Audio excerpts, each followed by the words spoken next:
সরবরাহ বাড়লেও 2 দিনের ব্যবধানে রাজধানীর খুচরা বাজারে 10 থেকে 20 টাকা বেড়েছে সবজির দাম। মাসখানেক আগের বাড়তি দরে বিক্রি হচ্ছে চাল, কমেছে মুরগি আর মাছের দাম। রঞ্জিবুল মিজানের রিপোর্ট। গুনে গুনে 12টি টমেটো ওঠে 1 কেজির পাল্লায়, দাম 180 টাকা।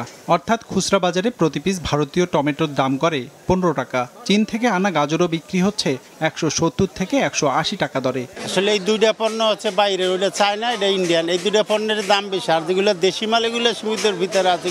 গেল সপ্তাহের চেয়ে সরবরাহ বাড়লেও কাঁকরোল আর বরবটি সহ স্থানীয়ভাবে উৎপাদিত অধিকাংশ সবজি বিক্রি হচ্ছে 80 থেকে 120 টাকা কেজি দরে।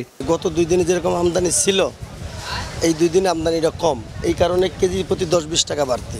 আমাদেরও বেশি কেনা লাগতেছে, বেশি বিক্রি করা লাগতেছে। কিছু কিছু সবজি পাওয়া যাচ্ছে, কিন্তু ম্যাক্সিমামই বেশি। মাসখানেক আগে খুচরা ও পাইকারি বাজারে কেজি প্রতি মোটা আর সরু চালে দাম বাড়ে 3 থেকে 6 টাকার মতো। গেল সপ্তাহে আরেক দফায় বাড়ে 2 থেকে 3 টাকা। রাজধানীর কারওয়ান বাজারে আজও সেই দরে বিক্রি হচ্ছে চাল। মিনিকের আগে কিন্তু 62-64 টাকা, অনকিনো লাগে 68-70 টাকা, বিক্রি বর্তমানে আপনার 72-70। এই দেশে তো কোনো জিনিস বাড়লে আর কমতে চায় না, এই যে আমার আর আপনার মতো মানুষের কমানো সম্ভব না।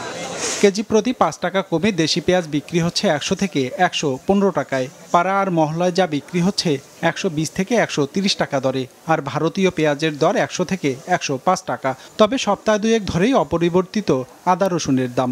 ইন্ডিয়ান পেঁয়াজ গত সপ্তাহে বিক্রি করছি 110 টাকা, আজকে বিক্রি করতেছি আপনার 100 টাকা বেশি, পাল্লা বেচলে 480 টাকা 90 টাকা বেশি। আর পাবনার পেঁয়াজ পাল্লা নিলে 570-80 এরকম বেচতেছে। এই বাজারটা আরও ওইভাবে একটু মনিটরিং করা দরকার, কেননা তারা এক হতে বাড়াই দিচ্ছে আর কমাচ্ছে না।